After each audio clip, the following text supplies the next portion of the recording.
બાબતનું બહુ આશ્ચર્ય થાય છે કે આપણે અહીંયા જે ભારતીય જનતા પાર્ટીની અંદરથી મુસ્લિમ ઉમેદવારો પણ ઉભા છે. મારું કહેવું એમ છે કે જો એક મુસ્લિમ સમાજની વ્યક્તિના મનની અંદર ઈમાન હોય, એનો અકીદો પુખ્તા હોય, એ રાષ્ટ્રવાદમાં, કોમી એકતામાં, ભાઈચારામાં માનતો હોય, એ કદી પણ ભારતીય જનતા પાર્ટીનો સિમ્બોલ લઈ શકે નહીં.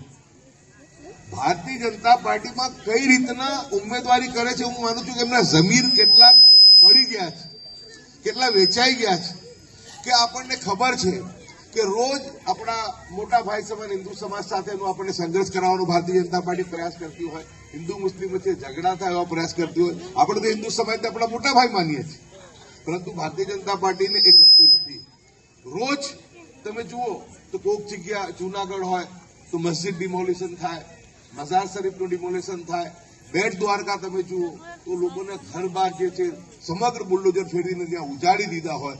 રોજ આપણા પૈગંબર સાહેબની અવમાનના થતી હોય, લિન્ચિંગ, મોબ લિન્ચિંગ થતી હોય, એવા પક્ષની અંદર કેટલો જેનો જમીર મરી ગયો એવી વ્યક્તિ એની અંદરથી ઉમેદવારી નોંધાઈ છે.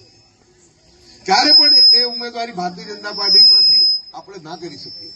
આપણને ખબર છે કે રાધનપુરે પણ કેટલું ભોગવ્યું છે, સમગ્ર ગુજરાતે પણ કેટલું ભોગવ્યું છે, કેટલું નુકસાન આપણી હિન્દુ મુસ્લિમ એકતાને થયું છે.